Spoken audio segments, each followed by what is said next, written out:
Commissioner का smart work समस्याओं के जल्दी समाधान के लिए कल्चरल सिटी वडोदरा को सही मायने में स्मार्ट सिटी बनाने के लिए वडोदरा म्युनिसिपल कमिश्नर ने एक बहुत ही तारीफ के काबिल और स्मार्ट पहल की है।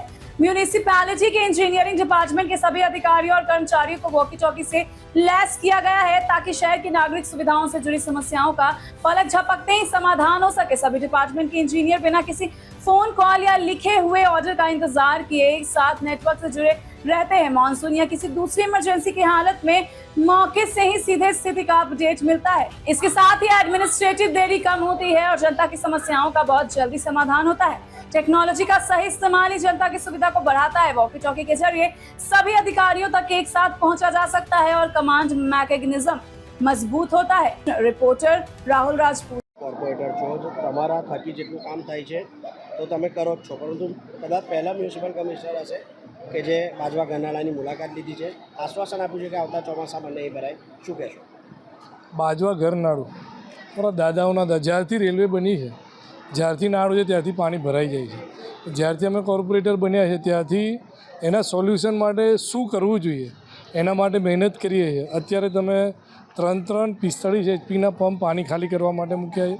કમિશનર સાહેબ અહીંયા વિઝિટ અમે થોડા દિવસ પહેલાં ચર્ચા થઈ કે તમે વરસાદ ચાલુ હોય ને પાણી ભરાય ત્યારે એની સ્ટ્રેન્થ કેટલી છે ત્યારે ચેક કરશો તો ખબર પડશે। એટલે કમિશનર સાહેબ આજે વિઝિટ કરી છે। અહીંયા જોતાં એવું લાગે છે બુલેટ ટ્રેન બની છે। બુલેટ ટ્રેન બન્યા પછી અહીંયા પાણીની સ્ટ્રેન્થ વધી છે।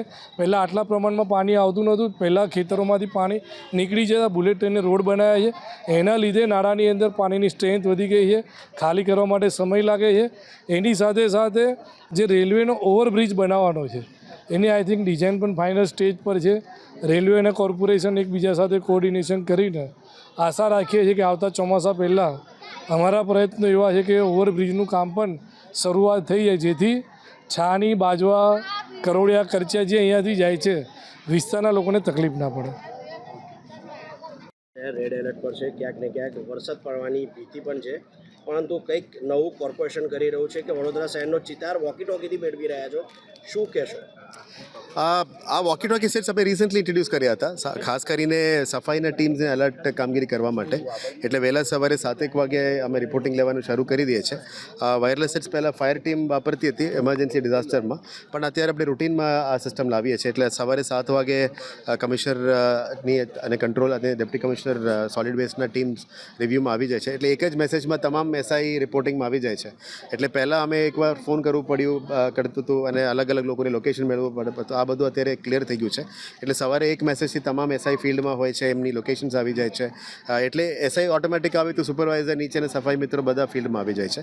સાથે સાથે બીજી લાઇનમાં અમારું વહેલા સવારે 7:30 વાગે પીવાનું પાણીનું સ્ત્રોત, ક્લોરિનેશન લેવલ્સ અને સ્ત્રોતમાંથી બધું લાઇન્સ સારું છે કે કેમ, તમામ ટાંકીની ESR GSR લેવલ શું છે, આ બધું અમે ઇનપુટ પણ લઈ દેતા હોય છે। ત્રીજામાં અમે બેઝિકલી ડ્રેનેજ લાઇન્સ, બેઝિકલી આપણે APS ઓક્ઝિલરી પમ્પિંગમાં તમામ STPsનું લાઇન્સ કેવું છે, પમ્પિંગ ચાલુ છે કે કેમ, તમામ ડ્રેનેજ લાઇન્સ ક્લિયર છે કે કેમ, આ બધું પણ રિવ્યૂ કરતા હોય છે। અને કાયમી ઇમરજન્સીમાં ત્યારે પણ ફાયરનું લાઇન તમામ એક્ટિવ જ હોય છે। એટલે હવે આ સિસ્ટમ લાવવાથી તમામ અધિકારીઓ એલર્ટ રહે છે અને થોડો રિસ્પોન્સ ફાસ્ટ થાય છે, કારણ કે એક વોટ્સએપ મેસેજ અથવા વોટ્સએપ ગ્રુપ મેસેજથી બહુ ફેર નથી પડતું, પણ એક વાયરલેસ મેસેજમાં, સિંગલ મેસેજમાં 4 ડિપાર્ટમેન્ટ એક્ટિવ થાય છે। અને આપ જાણો છો કે મ્યુનિસિપલ સર્વિસીસમાં ખાસ કરીને પાણી, ડ્રેનેજ, રોડ રસ્તા અને સાફ સફાઈ, આ તમામ અને ફાયર, આ તમામ ડિપાર્ટમેન્ટ્સ એલર્ટ રહે તો અડધો પ્રોબ્લેમ આપણો સોર્ટ આઉટ થઈ જાય છે। અને આ વખતે પણ ડિઝાસ્ટરમાં પણ અમારા દરેક ઝોનની કોર્ડિનેશન, DMCs, AMCs, એન્જિનિયર્સ તમામ એક્ટિવ હોય છે। હવે નેક્સ્ટ અમે ડેપ્યુટી એન્જિનિયર્સને પણ આપવાના છે। અત્યારે તમામ ઝોન્સમાં એન્જિનિયર્સ સાથે સફાઈના ટીમને આપણે વાપરવાનું આપ્યું છે।